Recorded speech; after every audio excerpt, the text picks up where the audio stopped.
In that video, you can see me like climbing on the furniture, and then Shifty is cutting his omelette. And bear in mind, I've not eaten hot food for the best part of a week at this point, and he cuts it up and he feeds me part of the omelette.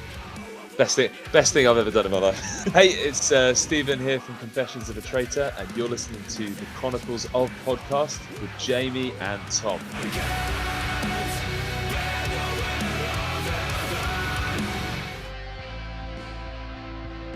Hello world, Wednesday 13 here. Hey, this is Tom Stay. Hello everybody, I'm Ronnie LeDrew. Yes, my friends, my name's John Mahon. What's going on, everybody? It's Tom. And it's Jamie. Welcome to the Chronicles of Podcast.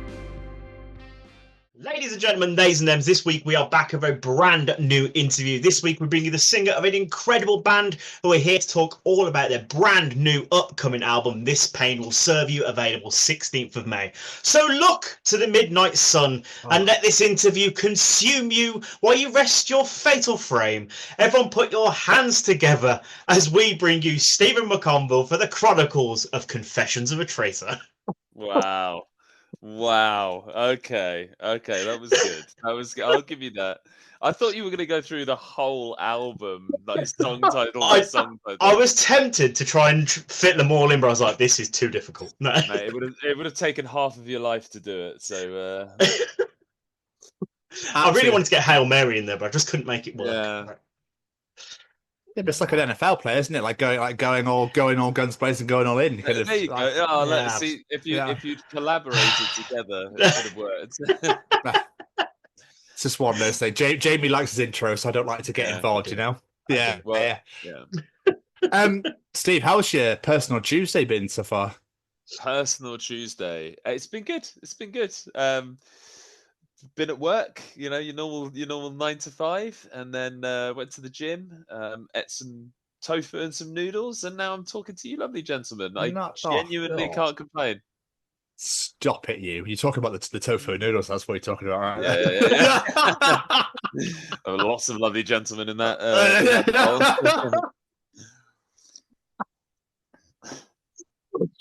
So Steve, how we like to start these things is right back at the start, back to the days of young Master MacConville, you could say.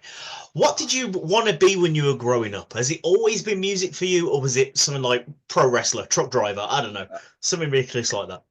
I actually, when I was first born, I wanted to be a rugby player. I played semi-professional / kind of like professional rugby for about 20 odd years, and I was very much as a kid, like 6 years old. My parents took me down to the local rugby club, and I was the kind of the big kid at school. And they were like, "Do you know what? If you get in and you push other kids around legally, you'll be all right." Because I just used to do it at school, apparently. I just used to push people around. So they kind of controlled my my aggression. And I played that for the best part of 20 years. I had an amazing time doing it. Played it. Do you know the kind of levels within rugby? So you've got Premiership, Championship, National One, National. Yeah. So I played in a club that was in the Championship for about 6 years. Moved over to New Zealand, played rugby in New Zealand for a club over there. I've had quite a colourful go at it. Was in the Ireland under-18s selection squad. Really kind of gave it a good shot at it, but unfortunately I wasn't very good at tackling, and that's kind of a big part of the game. So I was like always into like heavy music, and I remember being out in New Zealand going, I don't really know if I really want to do rugby anymore. I kind of like music, and then naturally drifted over to music. I can imagine training here in London. Were you born here in London? Yes, I was born in Hammersmith. Oh, nice. Not too far from me. So obviously training in London compared to training in New Zealand must be a whole different level. There is something I train regularly in the gym. Like I work really, really hard to be strong and big and everything like that. And these kids, these Māori kids, like they'd be like 18, 19 years old. They'd walk past the gym and then suddenly their deltoids would just explode. And then they'd just be like, they'd be running faster than you. They'd be fitter than you. They would be stronger than you. And they just had this like unbelievable raw talent and skill. And I was like, I work so hard at building myself up to be a strong boy, and you just grew that way. So it was very humbling going there. It was also, I tell you what, it was also nicer weather to go and like play rugby in the heat rather than in the ice and snow in January and February and in the UK. I've always wanted to go over there, man. I bet it's unbelievable over there. Yeah, I mean, where I used to live, so I lived in this place called New Plymouth. So my house, and me and my housemate were living there. The back garden used to look out at this mountain called Mount Taranaki, which is, I think it's 9,500 feet tall. And it's just a solo mountain in the middle of the province. And then you'd go out the front door and there would be the beach. Oh. And I was like, and now I live in a tiny little flat in South London. Why would you leave that for London? Like, I don't know. There is something special about London. Like I'm a very, very social person. I like being around. I like going to gigs, and I like, I've got a good group of friends in London, and it's one of those things that kind of always pull you back. Like I do like being out in nature, but yeah, there's something about being in a very busy city and like being able to go to shows every single night of the week if you want to. I mean, I take it you said you live in London yourself, or do you both live in London? I'm in West London. I'm in West London. I'm in Birmingham, so nowhere near. Okay, right, yeah. So yeah, we're not too far away from each other. Like I live near Croydon in Sutton. Okay. So it's one of those kind of areas where it's like music in Croydon, music in Camden. It's all within an hour of each other. So yeah, you miss it from time to time, but then you're like, I live in one of the most amazing cities in the world. Yeah, I mean, I'm in Ruislip, so I went as far out as I could. So I could still yeah, enjoy the quiet scene, but I work in Ealing. So when I go to Ealing, I'm like, fuck, it's mental. Best of both worlds. Best of both worlds. Anyway. Had my car stolen in Ealing. Did you? Yeah. Oh, sorry, I should laugh at that, but... West, I'm guessing. Yeah. Bloody West Ealing, never go there. So you said obviously you used to play rugby, but you were obviously really into heavy music. Like, when did music start for you? What made you go, I think I might give this a go? Well, I was always in choirs at school and at like church and stuff like that. So I got involved in like singing really early on, like singing the absolute Jesus bangers like This Little Light of Mine, and those ones that used to just belt at the back of the assembly. So I got like super involved with it like early on, and was like in singing competitions. Like we used to go like county to county with our little singing troupe. So I was always into music, and then as rugby started to take over, it kind of naturally fell by the wayside. It was like, you kind of one or the other kind of thing. I was like, I really like running into people that are bigger than me and hurting myself. That kind of like that male dominance side of my brain decided to develop, like the Neanderthal in me. So yeah, it was as I was always into like heavy music, like for a very, very long time.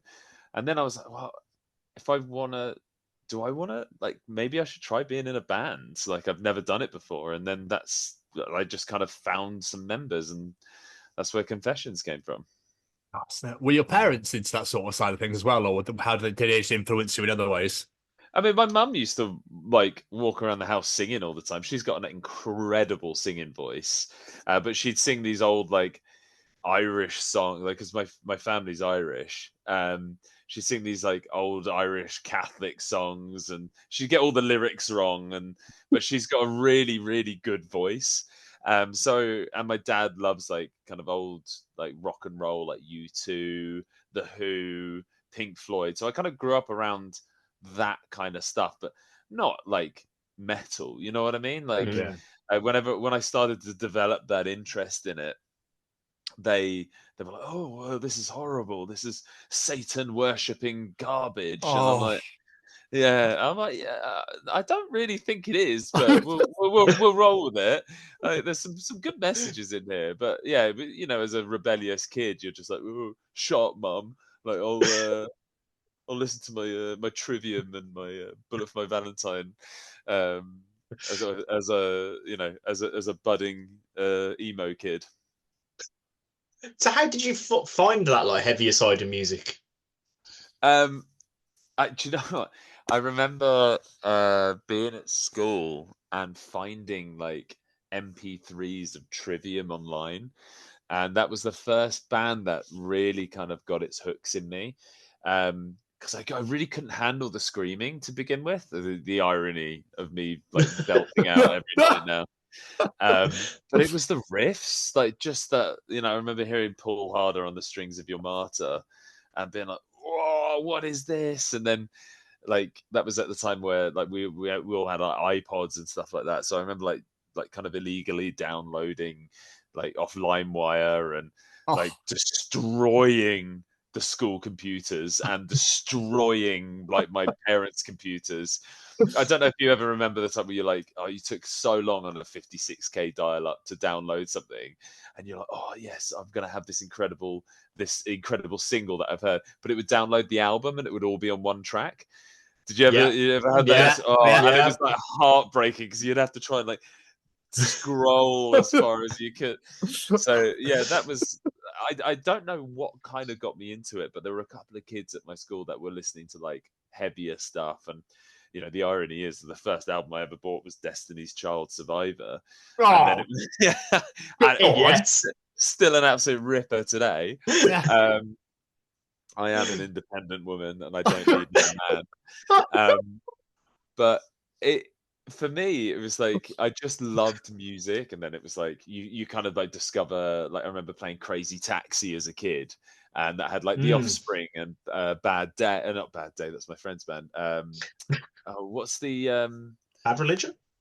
Bad Religion. Thank you very much. And then like if you playing like Tony Hawk's Pro Skater, and I was like, yo, this. Yeah. I think this is my entire personality now. Like just pop punk and nu metal. And then just kind of where it evolved, and you get little sprinklings on like Linkin Park, and I really got into nu metal, and then that's your gateway drug, isn't it? That's the one that kind of gets you hooked, and then you're like, I need the harder stuff. I need it to be and then you find like riffs, and you're like, oh, and then it becomes, if the riffs get heavier, the vocals get heavier, and you get used to it, and then.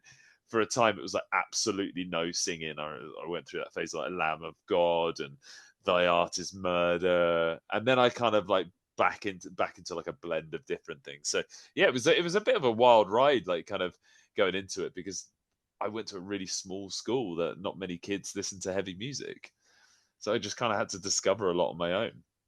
It was just playing Pro Skater 2, and then you hear Papa Roach Blood Brothers just start. And you're like, oh my god, it's coming, and it just kicks in. You're like, oh god, love it. And Guerrilla Radio, those I had two. A love affair with Rage Against the Machine, man. After seeing them, was it on the Matrix film with I can't remember the Bomb Track. Was it Bomb Track? I can't remember. I have no idea what song it was. Yeah, and I just at the end credits, I'd always wind, because you never had enough money to buy any CDs, so I'd wind the film to the end, and I'd just put that on repeat the whole time. The things we used to do just to listen to music is crazy. And now it is at our fingertips with Spotify. I honestly, right? I know musicians bash Spotify. I genuinely think it's the best thing that's ever happened to music. Like as a musician, I think it is the best thing that's happened, because the discoverability of new music is unbelievable. And I tell you now, if Spotify wasn't a thing, there is not a chance that we would be doing the things that we would have done. Not a chance. So I think it's an incredible tool. Let's just pay people better. Yeah. But then the argument is you wouldn't have the fan base that you would do. The reach. Yeah. So the stream. I agree. Yeah, the streaming number. So like the streaming payment is not great, but at the same time, the volume of people listening to you probably exceeds the volume of people you ever would have reached. So therefore, your earning potential has increased. If that makes sense. So I know it's probably an unpopular take, but I actually think the discoverability factor has increased. The likelihood of like touring bands and exposure, which gets them out on the road more. But when you get to the top level, where CD sales and music sales used to be so high, that's who's really, really getting scalped, because they miss the physical media. Whereas, for bands like us, where people are discovering us every day, that's a new listener, that's a new t-shirt sale, that's a new album sale, that's a potential ticket to come to the show. It's somebody who never would have found us if it was in a physical music store. So I know it's probably an unpopular take and probably a very, very minor take, but I actually think it has revolutionized the way that I consume music and the way that the world has. Yeah, I'm not. I wasn't having a go. I wasn't like going, "No, Steve, you listen to me." But I think that Instagram should get paid more. If you should, you absolutely should. But I feel that social media as well has also done the same with with like reels. People watch reels now, and like that's how I've discovered loads of bands that way. Do you know what I mean? So it's like you are absolutely bang on. You are absolutely bang on, because without Spotify, without social media, like people wouldn't discover the smaller acts, and the people that would normally just been squashed and just been playing pubs or whatever. They're actually getting to go and do tours and go and support bands. And look at fucking Sleep Token. They're one of the biggest examples. Them and Bad Omens. They're two huge examples of TikTok that just went, oh my days, and now they're headlining Download in 4 weeks. Yeah, it's unbelievable. And like as a British guy, I'm so proud of them. Like I couldn't be happier that they and. There's been a new influx of people listening to heavy music and like getting their feet, like their feet wet with it, and just been like, oh, there's more to this than people go like just like big squealing on the microphone. So it's an incredible feat. And bear in mind, it's free. Social media is free. Yes, you do have to pay for ads and stuff like that if you want to promote, but if your song goes viral, like that's all free, man. So honestly, there's a lot of benefits to it. You make a good point, sir. Yeah. I shall get off my soapbox. Sorry about that. No. Hey, like I said, this is just my thoughts on it. Like I you'll probably be able to tell by the end of this, I'm quite a positive, upbeat person. No, I love it. I like to look at the lighter side of life. Best thing to do. I love it. But you mentioned there pig squeals and things like that. So one thing that has always intrigued me with vocalists, especially metal vocalists like yourself, what point did you realise you could do this, let alone do it well enough to front a band? I don't think you ever really know until you actually do it. I remember like years and years of like me screaming until like I couldn't speak in my car, like driving places.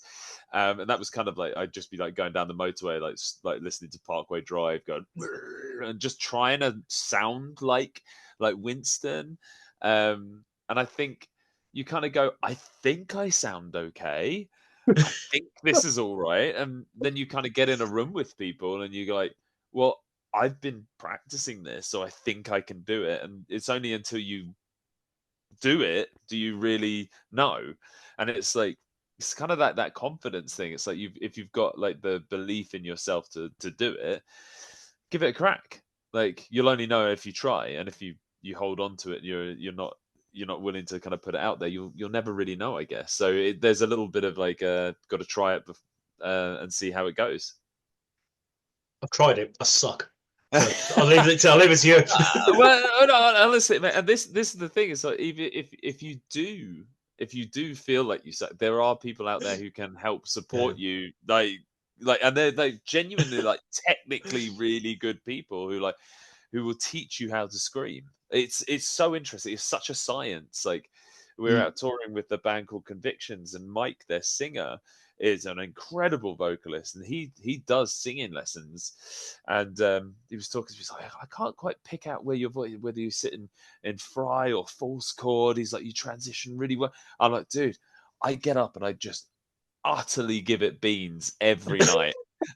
Like that's all I do. But now as I've started to listen to him, I'm like, oh, there is a science behind it. Now I know which kind of sets of chords I'm using, and I've got better because of that kind of feedback. So yeah, it's not just about like wailing as hard as you can down a microphone, but there is a real science behind it. It's because what's even more interesting now is that certain words are now being like a main staple of screaming. Yeah. So, for example, blech is now like a really big moment in metalcore and like metal music. Like I feel that's become more of a main staple now. Obviously, there's 2 in your record that I discovered. Anyway, there's probably more. I found one in Fatal Frame and I found one in Hail Mary. Yeah. But like, how do you know that you want to put that in there? Do you know what I mean? Is it just because you want that, the breakdown to have that real sexy, it's coming, and then you go, have a bit of that, and then it just kicks in. Yeah, it's also like, it weirdly enough, it binds things together. So like, when a riff hits and you're like, you get all that impact. But live, when you're playing it, the vocalist will quite often give like a lead into it. So it gives it that kind of extra like bind from one section to the other, because your ears are wanting to hear something like when that beat lands. And the trend at the moment is to hit that blur. And you're like, oh yeah, cool, because people like it. But it's also like, there are other bits in the album which obviously you've listened to where it'll come from a riff or come from a chorus, and it will just be a trailed off scream to bind it into the next bit, or to be like, that is the definitive end of that section and we're going into another bit. So you kind of use your voice as a bit of an instrument to create that, like, oh, we're moving on now.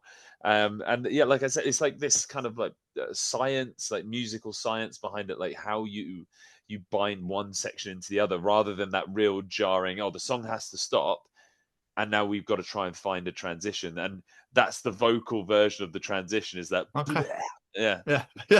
And also it's an absolute trend, isn't it, for people to just put the filthiest little lines in there. It's great. I mean, there's obviously people doing like reviews of songs now that are like the blech guy and that sort of thing. We're looking for him. Yeah, incredible. Yeah, well, I just for the longest time when what's the Architects album where he really lent into it? All Our Gods Have Abandoned Us, and it was just every song was like he'd say a line, they just went blah, blah, and there were like 3 or 4 in it, and I was like, this is amazing. And then after a couple of years of every band chucking it everywhere, you kind of get a little bit of fatigue. So I think a little bit of spice every now and again does help people want to hear it. So sometimes when you're writing the song, you've got to lean into what people's ears want to hear. Yeah, no, I agree, because obviously there's the cough now as well that I've discovered. The Pretty Wild do it, and Lauren Babbitt do it as well, with to lead into a sort of breakdown or a scream moment at the cough coming. And I find that people are now getting a bit more inventive with things. Yeah. Like, I think there's a can opening in one album I listened to recently. And there's like tape change in the new Sleep Token album, and it's just insane. I love it. There's lots of little things. But I always really like when it sounds like they're in the studio and they're talking to the producer. It's like a Day to Remember. What's the song? I think it's Second Sucks.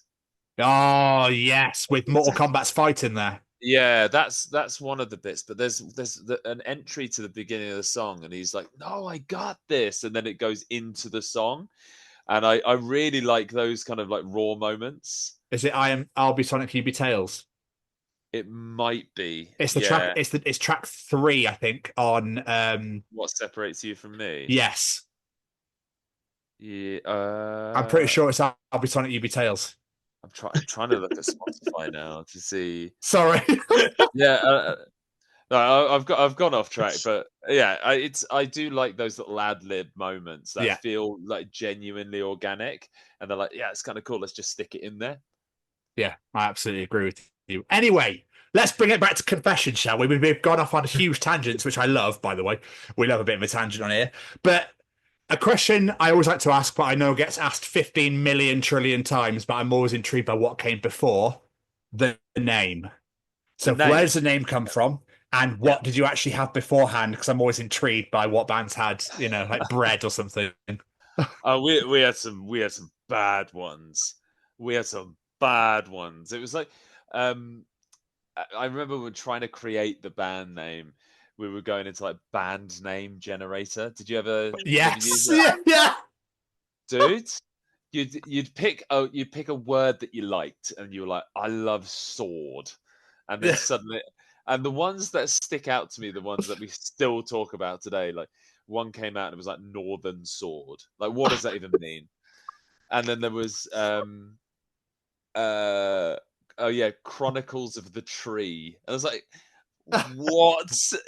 But then some bands have the worst names. Some bands have the absolute worst names, and they are just the biggest bands in the world. But yeah, Confessions of a Traitor started as like a little EP that I was writing. And it felt to me like it was like catharsis. It was like, if I write down all of the bad things that I feel that I've done, like I could be absolved of those feelings, of that kind of like sin. Yeah. And it felt like a confession to kind of rid myself of that skin, and so I could kind of evolve into something else. And that was the title of an EP that I was writing. And the boys at the time were called Punish the Butler. What an amazing name. Sounds like a Tomb Raider reference. Yeah. I was like, either people think that we're really, really big Tomb Raider fans, or we're doing something very, very bad in our own time in the bedroom. Like, that should be on OnlyFans. Yeah. So I was like, Punish the Butler, 20 quid. Absolutely not. And they went, yeah, but people are going to remember it. And I said, yeah, but no one's going to book us, fellas. Like, no one's look at that and go, yeah, Punish the Butler. They're going to be real. No one's going to take you seriously. No. So we were chucking names around, and I was like, oh, this is kind of my working title for the EP. And the guys were like, well, that's kind of cool. And that's where it came from. Wow. That's really cool. You should have a song just called PTB or something. Just something. Do you know what I mean? There's some sort of little reference to it. little throwback. I'm just intrigued what the logo looked like for Punish the Butler. I don't even want to know, mate. I don't even want to know. We'll leave it up to everyone's imaginations. Yeah, we will. Yeah. Think about that. It could be whatever you want it to be. That works. But I was looking at the history of the band. You guys have done some incredible things, toured with bands like Caliban, Trapped. But one really stood out to me. You toured with Crazy Town. Yeah, man. How do you go from you guys to Ladies Come, Ladies Go Around My Revolving Door? Like, how did that come together? For starters, like R.I.P. Shifty. Like, yes, 100%. He truly is an absolute legend. And I still keep in contact with the band. Actually, their bass player is coming out to see us when we play in LA, because he lives out in LA. So every time we go out there, we always hang out. But they were the most incredible band, and because they've got a really eclectic sound, Crazy Town. So yeah, you hear Butterflies, you hear Revolving Door, the real chill kind of R&B. But they're a new metal band.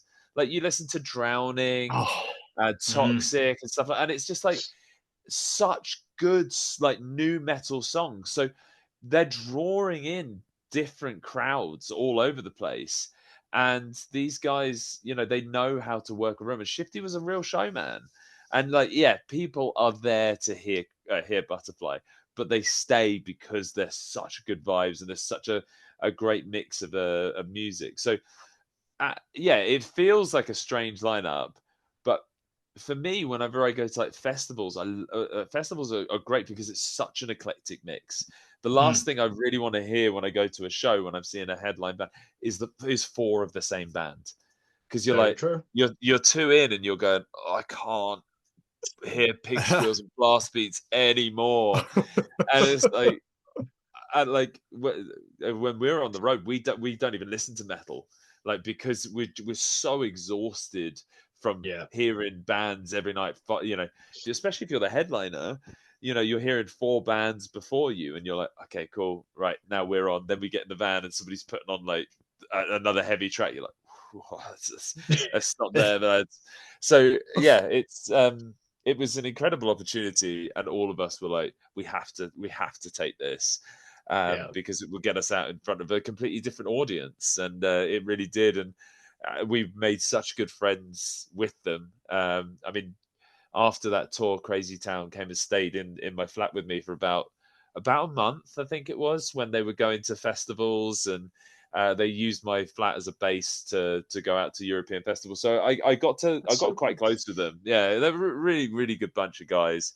But yeah, it's such a sad thing that that Shifty's passed now. So yeah, a great band, great time touring with them. And we did some amazing shows on that tour. I can really relate to what you're saying before. Like late last year, I think it was, I went to go see Cannibal Corpse. There was 4 support bands, all of them that style of music. By the time they came on, I was like, I am fucking done. Like, I cannot listen to this anymore. Completely. Don't get me wrong, and it's like you're appealing to the right audience. Like you want 4 death metal bands in there, but like it's a lot. It's a lot, man. Your ears, like by the end of it, just become a bit numb. It was a bit tough. But I mentioned that tour as well because did I see you guys went viral for playing a show in a Denny's or a cafe or something? Yeah. So one of the shows we played the Hard Rock Cafe in Bucharest, and we thought it was on the bill. It was like I was just going to be that it was called Rock Cafe, and then we turned up and it was the Hard Rock Cafe.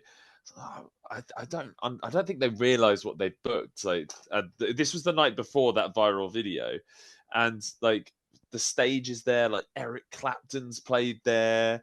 You know, all these incredible bands. Then you get this sweaty little hardcore band from London turning up and like getting people to circle pit while someone's trying to cut their steak, and it was that was amazing. And then the next day we were booked for this. It was like a midday like slot for a festival in another city in Romania, and the guy who was running the Hard Rock Cafe said, "Oh, come to my breakfast place in the morning. We'll sort you out for some food." And then when we got there, he was like, "Do you guys want to put on a show?" Dude, it's 8 o'clock in the morning. Yeah, I was going. Dude, it's 8 o'clock in the morning, and he's like, "Yeah, so be good fun." So we just plugged the guitars in, and we played a hardcore show at 8 o'clock in the morning. Like, and in that video, you can see me like climbing on the furniture, and then Shifty is cutting his omelette. And bear in mind, I've not eaten hot food for the best part of a week at this point. You're eating that like cold sandwiches, cold meats out of fridges in petrol stations, and he cuts it up and he feeds me part of the omelette. Best thing I've ever done in my life. And then as that video pans round, there's a guy at the back who looks like Louis Walsh, but he was just this Romanian guy who went there and it was a Monday morning. He was like, "I go here every day for my breakfast, and this band have ruined my breakfast." I just didn't know what was going on. So yeah, it was amazing. I think the video got shared. It was at Uni Lad or something like that, and it just went completely viral for us. That is fucking insane.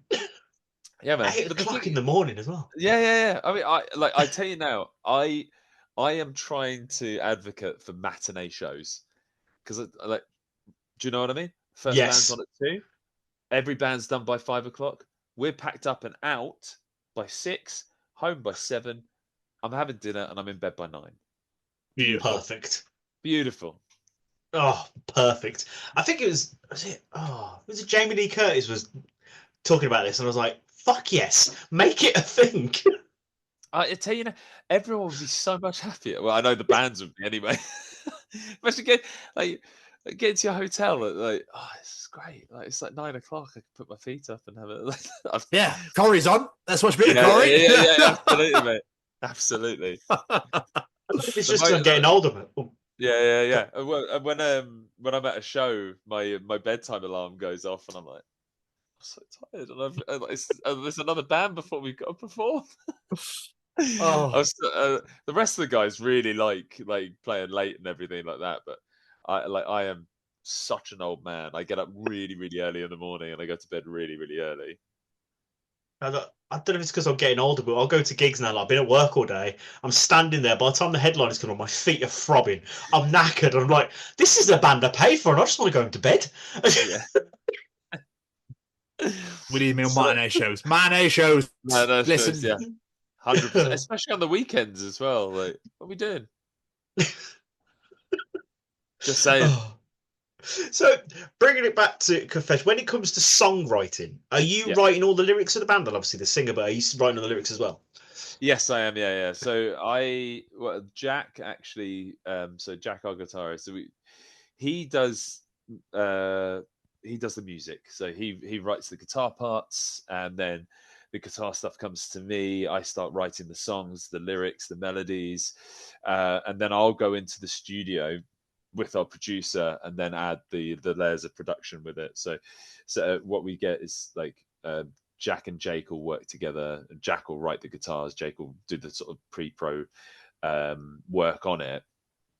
They'll send it all over to me, and then it'll be me and our producer, and we'll kind of start adding in the layers. Like, I'll add the lyrics. I've got, right, we'll put key lines in here, and sometimes the boys will send over a couple of key lines, and we'll start to alter them and move them around, and I'll then kind of restructure some of the songs. And it's been more prevalent on this record than it has been on any other one, where I've kind of got it and basically kind of gone, all right, let's move this section here, let's repeat this bit. Like, so it's been I guess a kind of like a trust the process one on this one, and it was because we spent so long writing the album, so we could take it away, listen to it, kind of come back and kind of perfect it, rather than just booking in a block of time and then kind of saying, oh, well, at the end of this week we have to finish the album. We really spent a long time kind of structuring it, like taking it back, listening to it, and then going, well, this could work a bit better, and then I'd go back in again and kind of have a play around with it. But we do work really collaboratively. But yeah,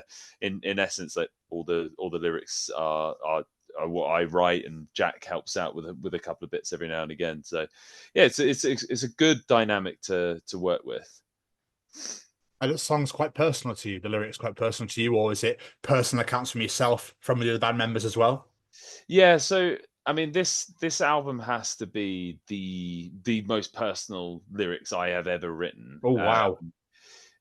So I think to kind of, I guess the running title of the album, obviously, "This Pain Will Serve You," is about like trauma and how you as individuals will always experience some level of pain and trauma throughout our lives, and we can let it like consume us, and we can kind of crumble underneath the weight and pressure, or we can allow it to form the foundations of a much stronger endeavor, and we can continue to grow from it. So the album describes a very, very very traumatic process of over the last year and a half. So Jake's mother and Jack's mother both got diagnosed with cancer. And Jake's mum absolutely recovered. She's doing incredibly well. Good, amazing.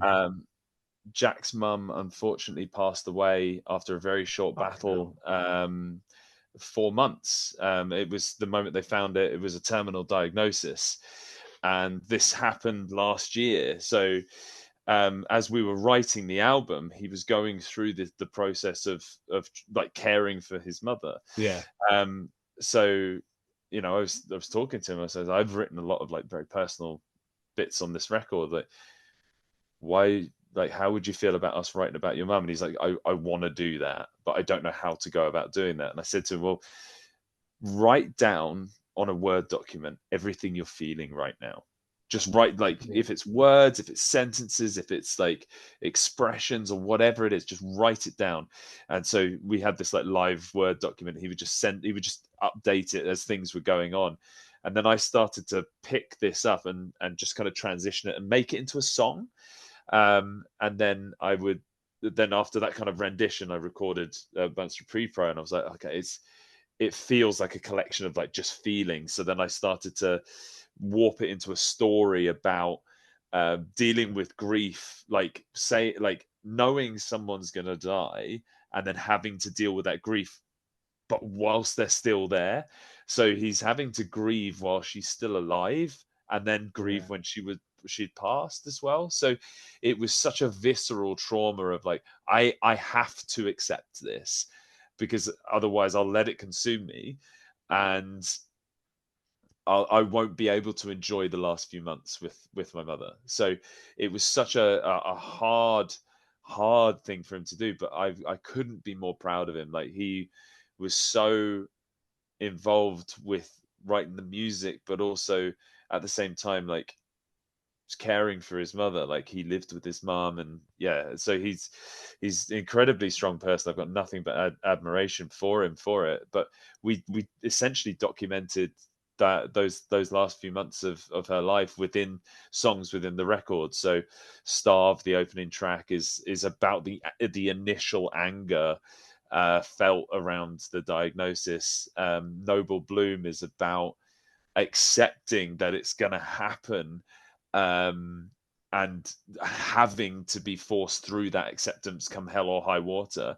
And then there's another song called Love You Left Behind, which is about like trying to fight it and trying to reason with what's happening, and like looking to God and thinking like, please don't take her away from me. Like, this is it's not right. This is, and we're documenting that process. So yeah, very, very, very personal songs, just written straight from, the mouth of the person that's feeling them right there and then. Bless him. I'm so sorry. Heartbreaking. Yeah. Thank you. I like I said, I couldn't be more proud of him. And we played Noble Bloom for the first time on stage. None of us could look at each other. There was not a dry eye on stage.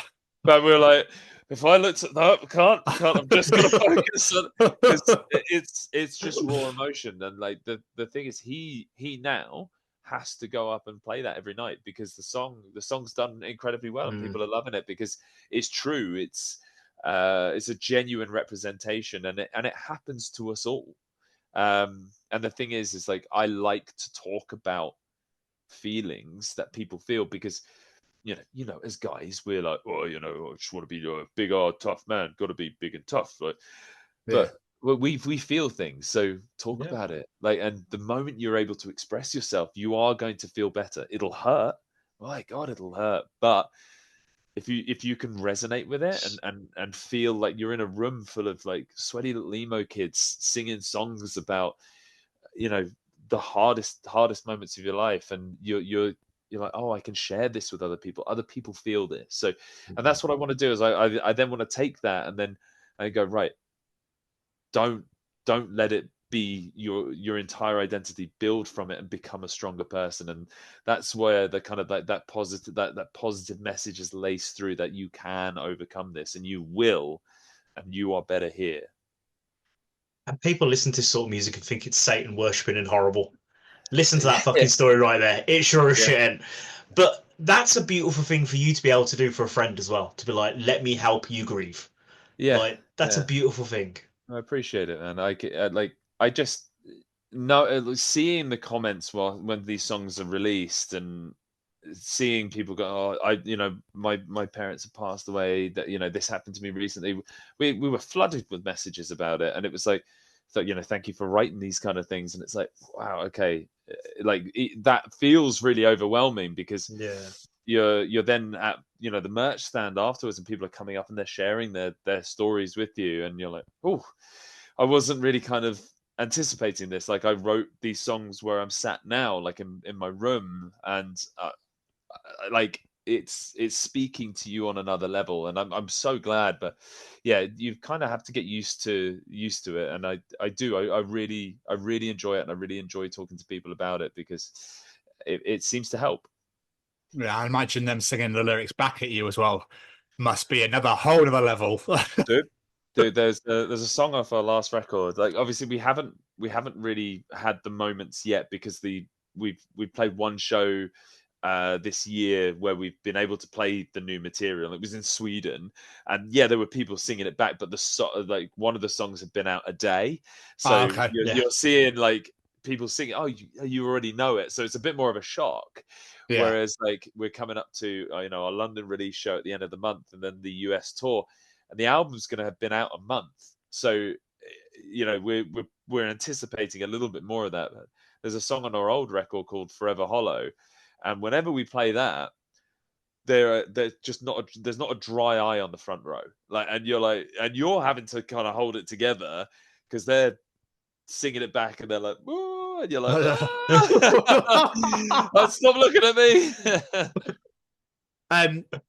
But obviously you've mentioned it. We've mentioned it a few times, but let's get to the elephant in the room. This Pain Will Serve You is out this Friday. This interview is going out next Friday, so this will have been out a week by the time this is released. But how excited are you to get this out finally? I'm very excited. I am very, very excited. It has been a labor of love is the wrong word. It has just been absolute love putting into this record and seeing it grow. We've worked with some incredible people on it, like Justin Hill, who did the vocals for the last album. He is an incredible person when it comes to being able to record vocals with. He's worked with bands like Heart of a Coward, Sylosis, Bleed From Within, and he's elevated our vocal production like again. We worked with a guy called Miroslav who helped us do the guitars. He's up in Derby. We had Goliath Studios doing the drums down in Southampton. So it was recorded all over. And then we sent the album down to Australia to get it mixed and mastered. Wow. by a guy called Lance Prince, who has just done Alpha Wolf, Polaris, Thornhill, Make Them Suffer, and just the elites of the people within our genre. So we were like, right, we need, if we want to step this up and kind of elevate our sound, we need to invest as much as we possibly can into this. So we bled doing it, but I can't think of a more worthy investment than working with somebody who's produced some of the best heavy music in the world right now. So, yeah, I'm very proud of it, and I'm very excited to see what people think of the record. Because you've released, 5 songs off the record already so far? Yeah, that's right. Yeah. So people have a taste for what this album's going to be. What's the feedback been like for the songs you've released so far? Yeah, it's been really good. Like we did just before we went to the States last year, we dropped 2 singles, and it was very much of what we had done previously, but with that kind of like edge of that mix and master, and that kind of like subtle evolution of the sound. And then as we've released these 2 new songs, Still Haunted and Noble Bloom, like Still Haunted's probably the most melodic song we've ever released, and we were very nervous about it. But it has resonated so well with people, and it's become one of the highest streamed tracks we've ever had. In 6 weeks with 160,000 streams. I've never seen streaming numbers like it in my life. So thank you. Deserved. And it's like, okay, like this has really resonated. And Noble Bloom came out, and 3 weeks in, 50,000 streams. You're like, okay, like people are really starting to vibe with this kind of sound that we're developing. And I think that there is a very big juxtaposition on the record. We have some really heavy stuff. We have some very, very light stuff. Like there's a song, Love You Left Behind, which has no screaming in it whatsoever. It's all sung. It's all Jake and I doing the singing on it. And it's like, I wanted to create a journey where it was like, right, when you listen to a record and it's the same song 10 times over, and you're like, whew, okay, like, yeah, okay, I'll pick a few favorite songs. But I wanted to lean into our influences. A lot of us listen to like Gideon, Kublai Khan, Knock Loose. I'm not saying we've written songs like Knock Loose, but those kind of like sweatier, like hardcore songs, like short, heavy, no singing, just all rhythm and all like just heavy like music. Then it was like, well, everyone loves Bad Omens and Dayseeker, and and we really like that kind of like mellow, softly sung choruses, big hooks, and everything like that. And let's lean into that side of it. And then our kind of like our kind of bread and butter, like the songs that we love to create, the circle pits, the mosh pits, the bouncing. And it was like, let's lean into the genres that kind of define us as music listeners, and I guess create it. It's like, listen to A Day to Remember, pop punk through and through. And then you get the heaviest track, you get 2 or 3 really, really heavy tracks. Then he pulls out the acoustic guitar, everyone's sobbing, and then you're back into good pop punk party vibes. Like those albums, like you can listen to it start to finish and think it was 4 or 5 different bands on one record. And it just goes to show, like, I love an album that has good congruency, but I listen to so much music. So let's display what we feel that we can do on the record. I mean, I struggled to pick favorites because I really enjoyed the whole thing. Thank you. Like, I found there were loads of different, every song was very different. Like you were saying, like you've got really heavy stuff, you've got melodic stuff, you've got softer stuff. Still Haunted, I absolutely loved. That's where I live in the world of like metalcore music. Like I love really heavy stuff, but also I love a bit of melody in there as well. Stuff that you go, oh. But then obviously lose your mind during the verses and that sort of thing. I still Haunted, Noble Bloom, Fatal Frame, and Love You Left Behind were the 4 I chose. Were like the main 4 that I was like, really? Yeah. Love You Left Behind. Yeah, okay. Love it. Yeah. That was my standout track off that album, Love You Left Behind. Wow. Really, okay. Fucking beautiful. Yeah. Okay. But how do you know what you want to release as singles? How do you decide what you're going to drop? To give people a taste. So what we end up doing is we all take our tops off and we put knuckle dusters on and we fight to the death. And we're all oiled up and we're just trying to, people are just trying to survive. No,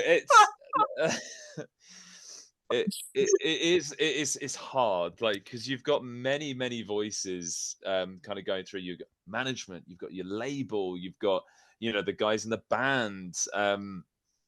So multiple people going, well, the commercial side of it. It's like, ultimately, like, what do you love most? Like, what do you think people are gonna want to come out and hear, and what do you want to be singing every night? Because it's us who has to go out and sing it. Like, what are we vibing with most? It is very hard, but then sometimes when you play a song and you just go, yeah, that's a single. That's a single. And what's really interesting is, like, our label, our management, our booking agents have all suggested other songs that we didn't suggest as singles and didn't actually make the cut as singles.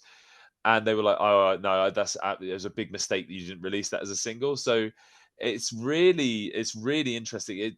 I don't think that there's ever like a cut and dry way of doing it, and you just sometimes have to go with your gut and just kind of go, I think this will resonate with people. I think you've got to give people a little bit of what they know and want from you, and a little bit of this is also what we can do and what we're looking to do a little bit more of in the future. So yeah, it's really interesting. I think our management loved the last track, Half-Life, and for me, I almost didn't put it on the album because I was like, really? Yeah. I was like, but you're your own biggest critic, aren't you? Of course, yeah.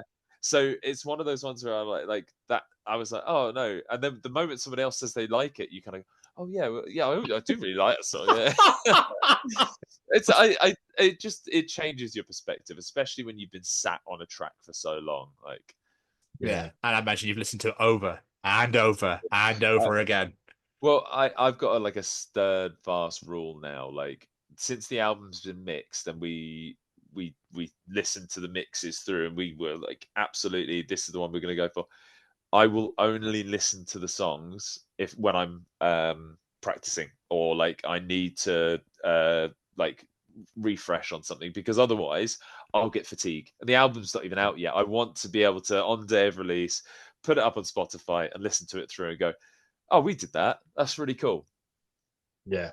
And I've heard it before, bands like get fed up of hearing their own songs. I think I heard an interview with Chester Bennington years ago, and he's like, "I am so sick of One Step Closer, but if I don't play it, they'll riot."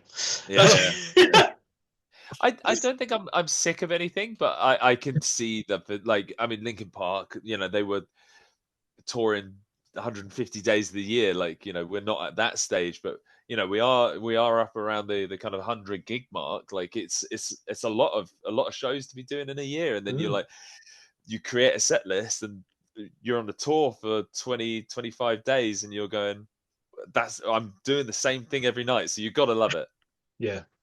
But what do you feel sets this new record apart from your previous two? Also, before you answer that, Punishing Myself Before God Does is an unbelievable title. Thanks, man. That Love that title. Yeah. Yeah. But what do you feel sets the new record apart from the previous two? I think it is that that real lean into the different genres. Like the real, like, right, here's your stompy hardcore song. Here's your, like, balls to the wall. Let's just, grunt and make ignorant caveman noises and just and like, you want to see people in the pit just going like, and you're like, yes. And then it's like, right, if we're gonna do an anthemic song, like a big melody, Still Haunted, The Love You Left Behind, let's make it. I remember, like, The Love You Left Behind had a massive breakdown in the middle, and it was like, no, let's get rid of it because it doesn't need it. Like, we're chucking a breakdown in because you're like, that's what and you want to write, and you find that most of the songs, they may start in a different way, but they end up kind of devolving into the same style of every other song, so the album ends up sounding really, really similar all the way through. So it's like, right, pull out those elements that you don't, that create a similar sound to everything else, and really lean into the kind of more melodic aspect. And I'm really stoked that you guys really like Love You Left Behind, because that, for us, that we thought about putting that out as a single. We're like, I think that's too far away from what people want to hear from us. So it actually ended up being an album track, because it was kind of too far away from the sound that people want to hear. And then obviously it's like, well, what do we like? Like, what do I think? What do I want to get up? And when I would say, like, Split the Room, like Wall of Death, like, I want to see everybody jump in. I want to see people having a good time. And it's like, right, do your big kind of, like, metalcore style songs, and kind of evolve the sound that you had before, but give it more, like, give it what people are coming to listen to you for. Like, if you're heavy and you've got choruses, lean into it. If you're so I think for me it was like, it's the production, it's the amount of time that we've spent on the record, and like the last album, like you said, Punishing Myself Before God Does, I love it. It did so well for us and has opened so many doors. But I feel like this one is now there's more emotion in it. Like, there's more of us, like the real us in there. And that's not to say that that one didn't have that. It's just, I'm more dogmatic about my approach to being as honest as possible. I feel like where it's in the middle as well, you're giving people a little tea break. Do you know what I mean? Like, they've got the first 4 tracks of just like, boom, and they're going absolutely mental. Then you've got Still Haunted and Love You Left Behind in the middle. They can go, they can just chill a little bit and go, this is nice, this is lovely. And then straight into the last 4 tracks of just like, again, and they can get back into it and go nuts. I think it's a nice little, I think you've got to have there. Some people are like, why'd they put a ballad in there? And it's like, but it just gives you a little bit of, you've had 5, 6 live, say, you've had 5, 6, 7 songs of just going insane. Let's just have a breather. Let's have a moment where you can just really, ingest it and enjoy, like, the moment that you're in, watching one of your favorite bands and that sort of thing. Do you know what I mean? Yeah, absolutely. And it creates dynamics in the live show. Like, right, let's hug. Let's all have a little cry on each other's shoulder. It's okay. We're all here to love each other. Just 2 songs. Just chill out. Get the lighters out. So goodbye. Cry. Right, let's mosh. Like, like, I want to create. I want to have those dynamics, because that's what I want from a live band. Like, I don't just want an hour of like heavy because I'm gonna start to fatigue. Yeah, exactly. Yeah. And I think you should cover Bills by Destiny's Child. Yeah. Oh, I genuinely, the conversations around shall we do a cover song again, and then like 90s and early noughties, like NSYNC and like, just like they kind of start to, what if we did that? Yeah. But I think that moment of time where metal bands really, like, that pop goes punk has had its moment. I agree. And now when I hear a band do it, I'm like, yeah, like, I don't know. I think I've heard so many covers. I would rather not listen to a cover, and I want to listen to more original stuff. No, that's fair. It was just an idea, Steve. Yeah, yeah. That was a soft. Nah, mate, you're right. Yeah, no, it's all good. I wasn't actually expected to be like, do you know what, mate? That's a really good idea. Yeah, thank you. Let me just text the lads. I'll split the royalty check with you. 50p off Spotify. Before we move on from the record, though, I do have to say the artwork is fucking badass. Thank you, man. Thank you. So good. I'd been working on the concept for a very, very long time, and I had this like vision of what I wanted it to be, and the artist Tegan that we worked with, like, he just brought it to life. I remember the design docs are like my scribbles, and like I'm not very good with Photoshop, so I work in Paint, and I'm dragging these like squares across. So I want this like skeleton, and I want it like gold, but it's like melting into this woman's hands, and like she's like drinking all that pain up. And he was like, "I got you, bro." And when he produced that, I was like, "That is exactly what I wanted. Thank you." So I'll find the design docs somewhere, and I'll have to share them online because they are hilarious. Just the image of the stick man, the little house, and then the tree in the center corner. Absolutely.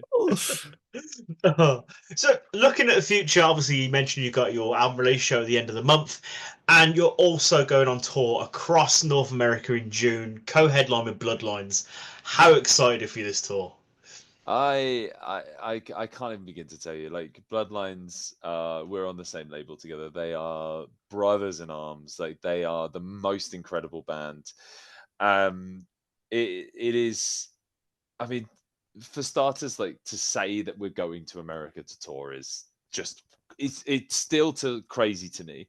But this is our third time over there, and we're now doing a co-headliner. And I'm like, I have such bad imposter syndrome that I'm like, I don't think that we are able to do this. Like, I don't think that this is possible. But what I want to do, if we are going to do this, which obviously we are, is set ourselves up to be as successful as we possibly can do. But the whole tour announcement was tied into the album coming out. So the album's going to come out 4 weeks beforehand to give us the biggest opportunity to do so.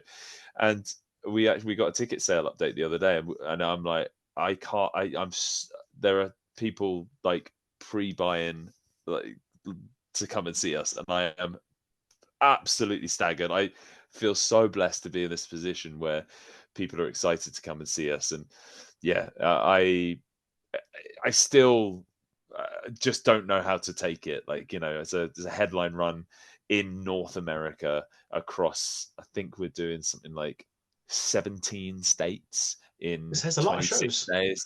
Yeah, it's 21 or 22 shows in 26 days. It's well and fully deserved, Steve. That's why you co-headline, And especially after listening to the new record, which is obviously, like we say, will be when it's out, it'll already be out. So hopefully people are enjoying it right now. But it's just fully deserved. You've put the work in, you've busted your ass, and look where you are now. Do you know what I mean? And it's just plain sailing, I feel. You can never guarantee with these things. Like, I will take every moment as is, but like, it's very hard to not look at the growth that you see from the last record to this record and go, well, I can see that people are listening to us. Like, I can flick open Spotify and go, oh, that's a very big number next to our profile right there. Like, I listen to bands, like, I look up to bands who have less monthly listeners than us right now, and I'm like, whoa, like that. I kind of like, oh, like it kind of makes the pit of my stomach fall out a little bit. So like I said, incredibly privileged, very, very blessed, and just feel incredibly lucky to be in the position that we're in. And I'm glad that you guys, like, I think the reaffirmation of like the songs that you like, I'm like, oh well, okay, that's really cool. I'm really glad that we lent that way with it. Yeah, it's fact. I know you're probably going to tell me you can't say anything, but my mom said, "Don't ask, don't get." When's the UK tour though? So we have got things planned. Absolutely, that's it's utterly obvious. But the focus has obviously been on America. So there will be more things coming out towards the end of this year. We've got stuff already in the books. We're just kind of let's concentrate on what we have right now. Yeah. Like to go big London album release show, big tour in America. In fact, 3 days before we go to America, we're headlining a festival in the Netherlands as well. So, you were kind of, it's like, oh, all of this, that in a year of itself is enough. Like, I'm just being selfish, Steve. That's all it is. Yeah. I won't lie. I'm just being selfish.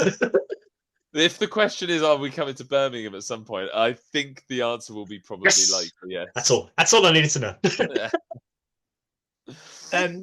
But how do you feel since the beginning of Confessions? How do you feel you've evolved personally and musically since the beginning to now?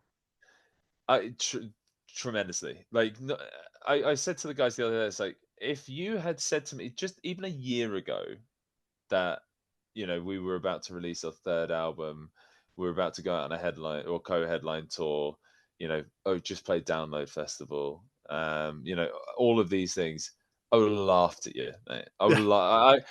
I genuinely thought we'd probably play about 6 gigs in a couple of pubs and then go, yeah, that was good. That was a good laugh, wasn't it? Well done, lads. And you kind of look back on it, and like the older you get, the better we were as a band. So it wasn't the King's Head. It was Bristol. Sorry, it was Brixton Academy. It wasn't 5 people; it was 5,000 people, and those tales will kind of like unwind as you go. But genuinely, from very humble beginnings, like 5 guys who met on a website called joinmyband.com because we all like heavy music. Fucking love that. Yeah, and it's just like cool. All right, well let's give this a go. And I listened to the very first EP that we've got online, and you kind of go, cool.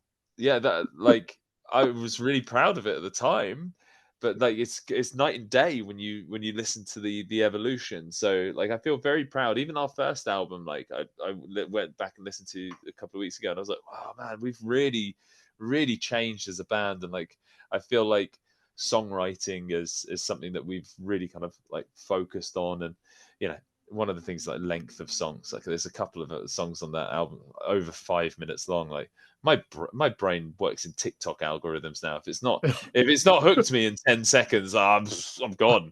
So I've got to work towards my like dyslexic neurodivergent brain where I'm like, yeah, I need stimulus. So I personally feel like we've done a significant amount of growth, and I'm very proud of where we've come from, and I look forward to seeing what the future holds. Phenomenal. Absolutely incredible. I will say though, I bet Punish the Butler didn't have songs that long. Just saying. Punish the Butler had an 8-minute song, mate. Let's put it like that. Even Opeth sat there go, fuck it, you're taking a piss now. Exactly, mate. Yeah, exactly. Steve, before we start wrapping this up, a question I always like to ask our musical guests. Like, if people are listening to this and they're like, I like this guy, I like the cut of his jib, I'm going to go check out a bit of his music. What's, let's say, 3 songs from the Confessions back catalogue you think would give people a real good feel for what the band are that have not heard you before? I start with the ones that have come out recently. I think Still Haunted is probably like is yeah. I love it. Like, and I think the message behind it as well is great. It's about my friend's partner who sadly passed because she took her own life, and I think it tells a very incredible story of how he dealt with the grief through her passing. Jesus. So when I say that the record is personal, like it's a very, very personal record. Wow. So if you listen to the song again, think of that, and you'll understand the lyrics a little bit more. So I think that tells of the honesty that we really do. And then if I flick to something like Noble Bloom, I know they're the two most recent singles, and that's kind of like the bias there, but I think, that then showcases the heavier side of the band, where it's like, okay, but then it's still got the kind of anthemic side of the what we really like to do. And then I'd probably go back and say, listen to something like Punishing Myself Before God Does, the opening track to that album, because it's just raw metalcore. Like, it's just big breakdowns, like booming chorus, but just big call out lines and like horrible blurs and just guitars great.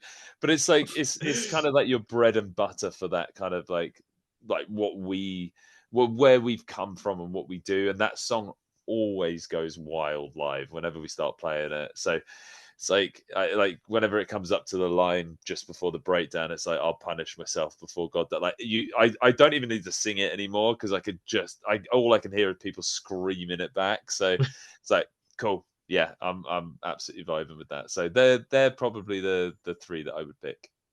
That's fucking phenomenal. Again, insane, and serious condolences. Like, that's gee, I don't know what to say. Do you know what I mean? No. Like, it's like, what do you? I think because I've never had to experience it, I don't know. Do you know what I mean? Yeah, that's crazy. Yeah, it's one of these things where, like, but at some point in our lives, like, we may be touched by it, and you'll have to put yourself into the position where, how was that person feeling, so you can process why it happened. And it's such a sad story. So the song tells the story verbatim of what happened. And yeah, have a listen to it when you. I will. I definitely will. Yeah, and just read through the lyrics, and you'll see, like, it's a play-by-play of exactly what happened and how you kind of deal with the grief. Yeah. Again, and to think people think that metal is just Satan worshipping. Yeah. Can't beat a stereotype, eh? Yeah, we're a bunch of sad boys. We're men full of emotions, and we just want to let it all out. And there is fuck all wrong with that, my friend. Exactly. Mr. Stevens, do you have any more questions for our wonderful guest? I do, Steve. I've got one more before I let it go. Enjoy the rest of your evening.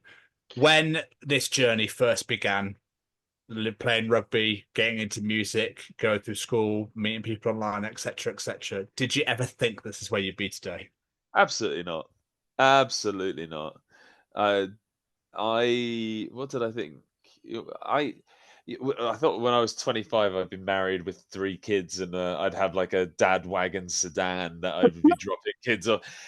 And I'm like, no, dad wagon sedan.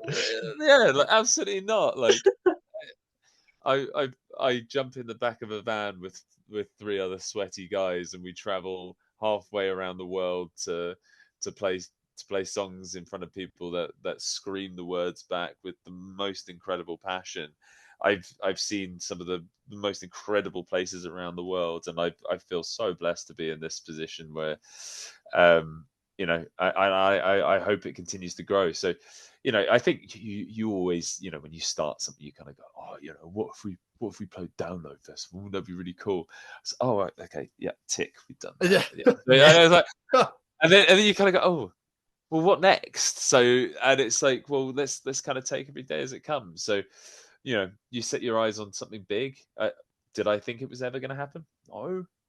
Am I happy it is? Yeah, absolutely. So, the journey's been wild, and I'm just going to keep digging my heels in and running as fast forward as I can to see where it'll take me. Well, like I said, it's so deserved, man. The album is amazing. I'm very excited for people to hear it when it comes out in a couple of days. Like I said, when this comes out, it's been a week, so hopefully people are already enjoying it. But, to the moon, my friend, like to the moon. It's going to be unbelievable. I'm very excited to see where you guys go from here. Thank you so much, guys. I really, really appreciate it. It's like you're giving me that like warm, fuzzy feeling in my stomach. You know, those little butterflies. Like, ooh. So Mission accomplished. Just a couple of bros like hanging out, saying nice things to each other. Oh, stop it, you. Steve, before we let you go, plug social medias, websites. Where can people find you out in the world? Just type Confessions of a Traitor into the internet and you'll find us in some way, shape, or form. Yeah, I mean, the album comes out on Friday. Well, it'll be out when this podcast comes out. So please have a listen to This Pain Will Serve You. I'm currently at the moment sat surrounded, but like if I turned my camera around, you would see boxes of merchandise which I'm sending out pre-orders at the moment. There's like various packets to different countries around the world. So if you want to support us, you like the music, we got some cool t-shirt designs, so you can come grab a t-shirt. Our album launch show is on the 31st of May at the 229 in London. We're very excited about that. And then if anyone from America is listening, come see us when we do our co-headliner with Bloodlines in June. Fucking phenomenal. This has been so much fun. Thank you so much for taking time out to chat with us today. It means the world. Thank you, guys. It's been an absolute pleasure. It was from the moment go. You made me feel welcome. I was like, it's a couple of British lads, like, just a couple of boys, you know, just having a good time. So I really appreciate you guys taking the time to talk to me. Seriously, Steve, man, this has been amazing. Thank you so much for your time. Really it's massively appreciated. And like I said, I wish you all the best with the album on Friday now. Guys. And hopefully we'll see you very soon. Absolutely. See you guys soon. Thank you very much. Thank you so much, Steve. See you later. Bye-bye. Bye-bye. Bye.